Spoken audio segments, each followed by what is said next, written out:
कहते हैं कि एक बार एक पिंडोल नाम के भिक्षु को कोई करामात कर दिखाने के लिए चुनौती दे दी गई कुछ तैर्थिकों के द्वारा, और वह अपने रिद्धि बल से आकाश में उड़ा और एक ऊंचे बांस पर लटकाए हुए भिक्षा पात्र को उतार कर ले आया। और जब यह बात तथागत को पता चली तो तथागत बुद्ध ने उसकी भर्त्सना की और अपने भिक्षुओं को प्रदर्शन के लिए, प्रातिहारी दिखाने के लिए, करिश्मे दिखाने के लिए मना किया। इस अवसर पर भगवान बुद्ध के कुछ भिक्षुओं ने तथागत से प्रार्थना की कि उन्हें अपनी रिद्धि बल प्रदर्शित करने की अनुमति दे दें ताकि वह लोगों की नजरों में ऊंचे उठ सकें, लोग उनको समझें कि यह कुछ खास लोग हैं जिनके अंदर रिद्धियां हैं, सिद्धियां हैं, चमत्कारिक शक्तियां हैं, जिससे वह धर्म के मार्ग पर चल सकेंगे। लेकिन भगवान बुद्ध का उत्तर था, भिक्षुओं, रिद्धियां 3 प्रकार की होती हैं। पहला है शक्ति प्रदर्शन, जैसे कुछ लोग पानी पर चलते हैं, कुछ लोग आग पर चलते हैं, कुछ लोग भूतों प्रेतों को निकाल कर बाहर कर देते हैं, कुछ लोग मरे हुए को जिंदा कर देते हैं। इस तरह की शक्ति प्रदर्शन की जाती है। यदि श्रद्धा संपन्न व्यक्ति इस तरह के करिश्मों को देखता है तो उसके अंदर श्रद्धा अधिक गहरी हो सकती है, लेकिन जो अश्रद्धालु है इससे उसमें कोई परिवर्तन नहीं होगा, क्योंकि वह तो यह सोच सकता है कि यह जादू टोने का परिणाम है, इसमें कोई खास बात नहीं। इसलिए ऐसे करिश्मों को दिखाना बुद्ध कहते हैं कि मैं खतरनाक समझता हूं। इनका दिखाना घृणास्पद है, लज्जाजनक है। और दूसरा, भगवान बुद्ध ने कहा कि रिद्धि बल है। जैसे हम भविष्यवाणी करते हैं, दूसरों के विचारों को समझ लेते हैं, दूसरे को भला बुरा करने के लिए प्रेरित करते हैं, उनका भाग्य बताते हैं। इस हालत में भी निराशा ही हाथ लगेगी, क्योंकि जो अश्रद्धालु है वो यही समझेगा कि यह जो कुछ भी है यह एक असाधारण जादू टोना ही है। और तीसरी है धर्म दीक्षा की रिद्धि। बुद्ध कहते हैं कि जब मेरा कोई भिक्षु किसी को दीक्षा देता है, किसी को शिक्षा देता है, किसी को शिक्षित करता है इस मार्ग के लिए, तो वह उसे इस मार्ग में सुमार्गगामी बना देता है। और सुमार्गगामी बनाने से वह व्यक्ति इस मार्ग पर चलता है, वह एक सच्चा करिश्मा होता है। किसी करिश्मे द्वारा किसी का धर्मांतरण करना और किसी चमत्कारिक शक्ति द्वारा भावुकता को उमाड़कर धर्मांतर करना स्थायी धर्म दीक्षा नहीं हो सकती। इसलिए तथागत ने आकस्मिक घटनाओं से उत्पन्न होने वाले संवेग और आवेग से होने वाले किसी भी धर्म दीक्षा को संभावना को इनकार कर दिया।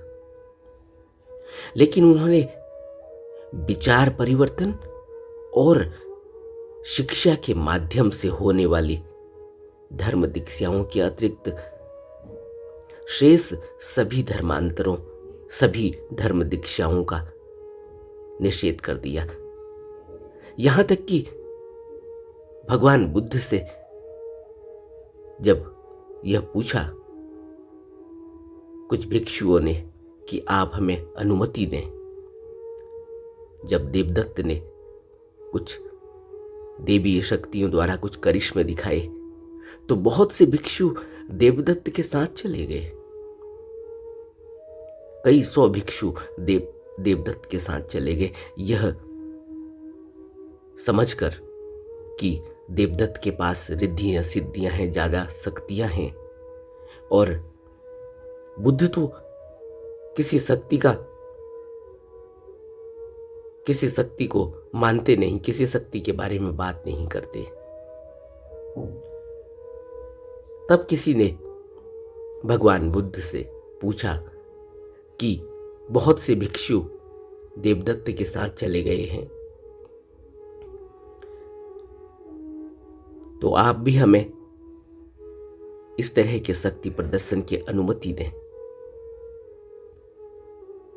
तब भी बुद्ध ने इस बात को इनकार कर दिया। भगवान बुद्ध के करिश्मे दिखाने के तरीके बहुत ही,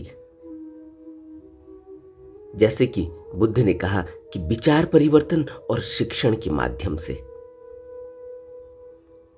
करिश्मा होता है, और वही करिश्मा भगवान बुद्ध उपयोग में लाते थे।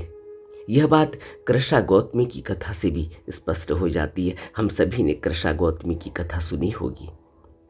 गौतमी एक तरुण स्त्री है, उसके बच्चे की मृत्यु हो गई और वह उस मरे हुए बच्चे को लेकर सब जगह घूमती रही कि कहीं कोई ऐसी औषधि मिल जाए जिससे उसका बच्चा बच सके, क्योंकि एकलौता बच्चा है, एक ही बच्चा है, उसकी भी मृत्यु हो गई। और लोग तो उससे कहने लगे कि यह बच्चा मर चुका है, तो पागल हो गई है। लेकिन वह फिर भी उस पागल अवस्था में भी वह दर दर भटकती रही उस बच्चे को लेकर। और जब उसे पता चला कि भगवान बुद्ध कोई सहायता करते हैं, बहुत लोगों के दुख दूर कर देते हैं, तो वह बुद्ध के पास आ गई, यह समझकर कि बुद्ध तो सभी रोगों के चिकित्सक हैं।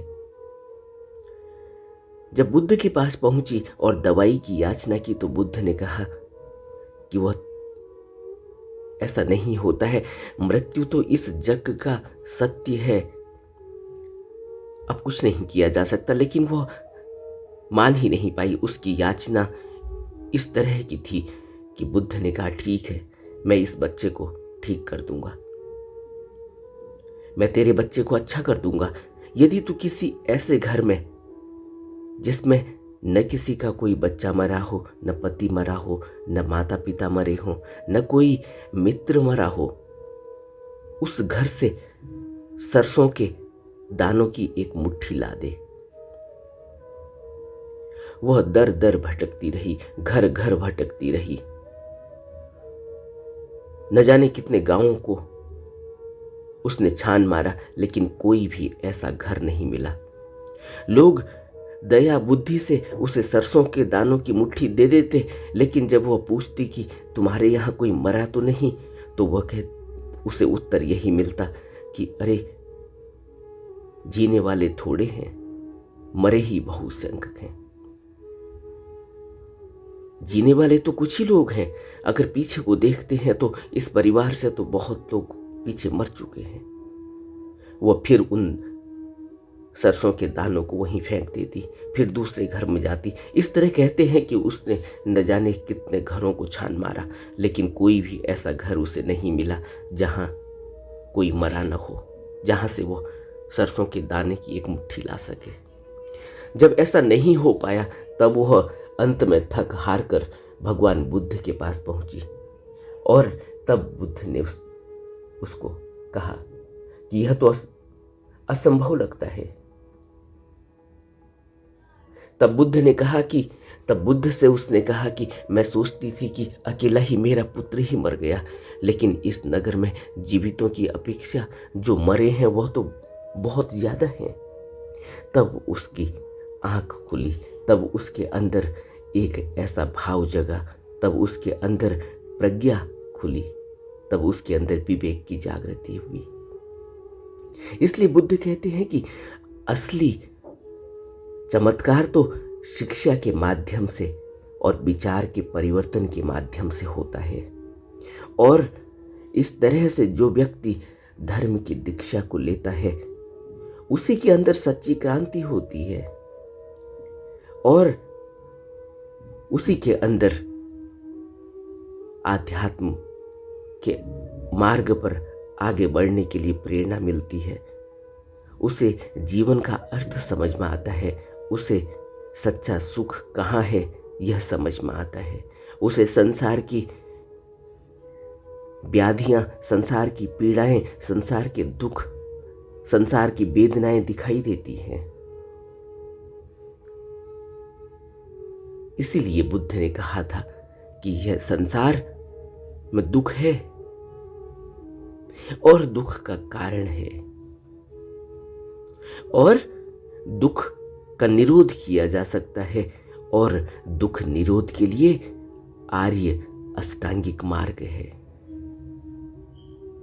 हमें बुद्ध के वचनों पर विचार करना चाहिए और अपने जीवन को अप्राकृतिक तरीके से नहीं, प्राकृतिक तरीके से जीने की कोशिश करनी चाहिए। आज मनुष्य इस तरह से छटपटा रहा है। जादू, टोना, करिश्मे, चमत्कारिक शक्तियां, इनके पीछे मनुष्य का पूरा ध्यान है। वो सोचता है कि शायद कोई कुछ ऐसा कर दे कि उसके दुख दूर हो जाए।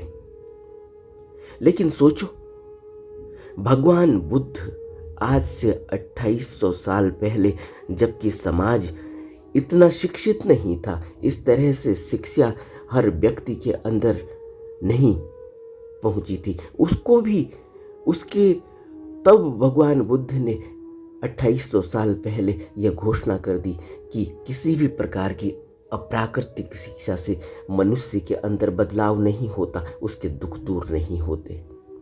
तो हमें बहुत गहरे में विचार करना चाहिए।